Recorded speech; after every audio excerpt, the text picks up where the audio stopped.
Primary school. In September 1967, I took the short walk to St. Teresa's Primary School on Nutting Avenue for my first day at school. I don't remember anything about this day, but my mum told me I didn't kick up much of a fuss. That was say for the following day. I must have thought that school was something that only took up 8 hours of your life. I wasn't too enamoured to return after my first day and had to be dragged screaming down Portchester Road, scraping the toes of my new shoes and embarrassing the life out of me mother. Little did I know that this reluctance to get involved in full-time education would be something that would stick with me right through until I left school. But more of that later. I don't remember too much about the infants as it was called in those days. I remember getting my carton of milk and having the obligatory heads-on desks catnap at some point during the day. And apart from a trouser mishap in the second year of the infants, a fart with a lump in it, I think my first 2 years were largely uneventful. The move up to the junior school meant a move to Mr. Hanley's class. On our first day, he made us aware in no uncertain terms that this was something different to the collages, kipping and colouring in. We filed into his class and found our seats, and Mr. Hanley introduced himself in the same way he had done in previous years to our peers in the years above. After a brief introduction, he reached up to a ledge on top of the blackboard and took down an old-fashioned school cane. He swished it several times in front of the class, and it made a noise that would become all too familiar to anyone who fancied stepping over the line. It struck terror into the heart of all assembled. "This is Elsie." Swish. "I hope that nobody here ever gets to meet Elsie." Swish, swish. He went on to explain that meeting Elsie was a matter that lay entirely in our hands, and should our behaviour become unruly and require a meeting, then it would be our hands that would be the introduction after Elsie had swished through the air. Nobody met Elsie, and it would be a few years before I met one of her relatives. These days, corporal punishment is a long distant memory for people of my generation.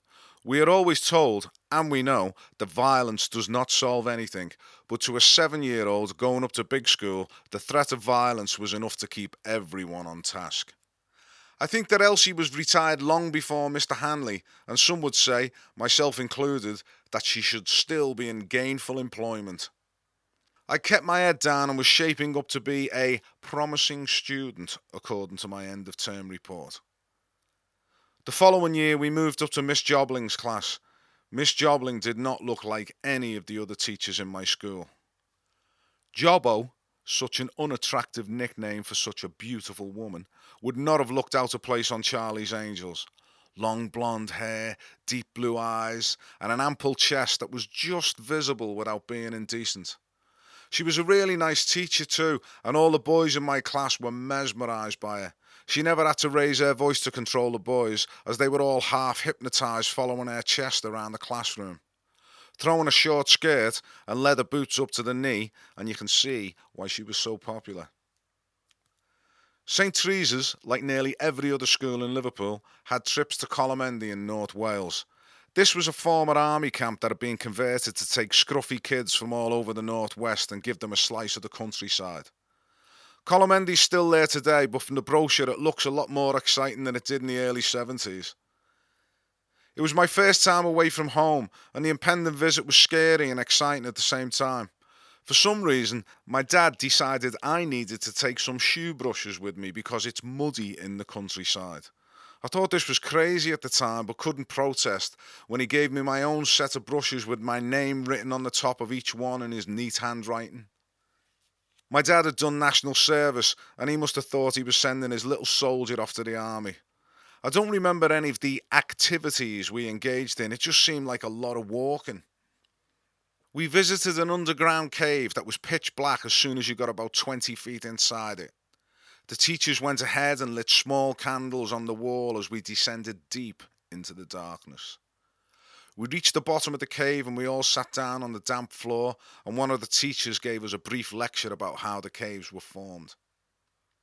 The lecture would take a sinister turn in the middle and develop into some sort of scary story about a cave explorer that had been lost in the maze of caves around North Wales, and he hadn't been seen for years, but visitors to the caves had heard him moaning in the darkness of the tunnels.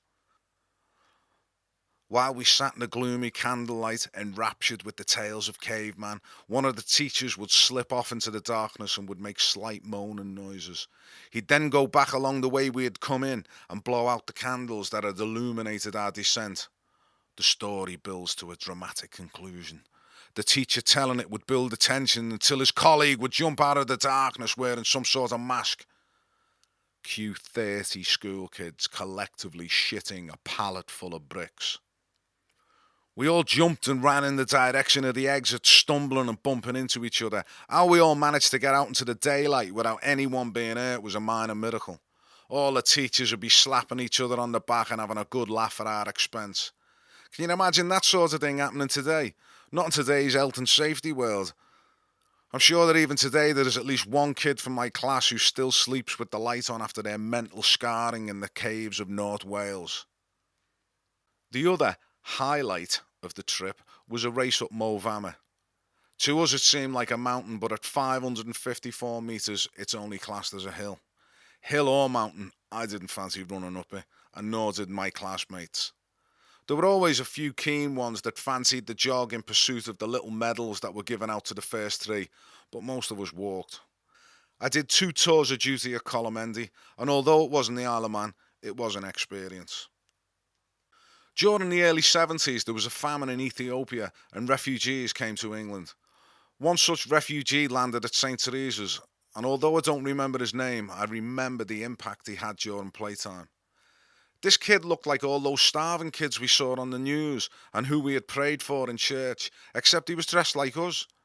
Despite Liverpool having one of the oldest black communities in Britain, I don't think I'd ever seen a black boy before.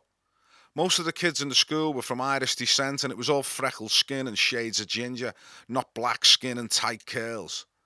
I don't think I was the only one who was intrigued.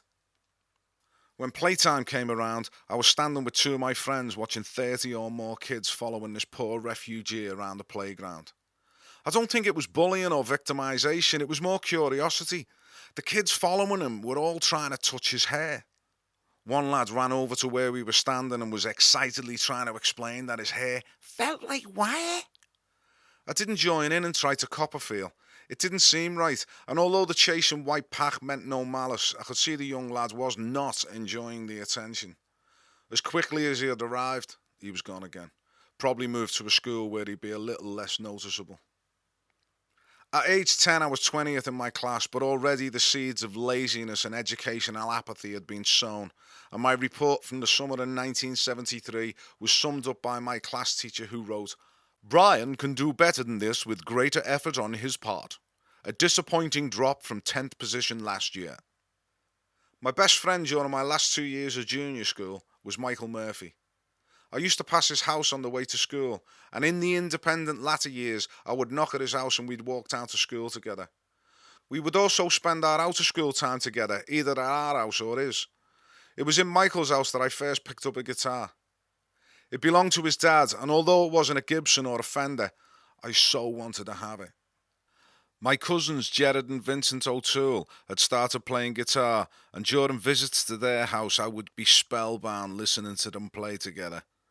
I wanted to be able to do that, and my first step to knocking out a chord or two was on Mr. Murphy's guitar. He allowed me to borrow it to learn on until I, or my parents, had the means to get my own. That simple act of generosity was the first step on what would be an amazing and exciting journey.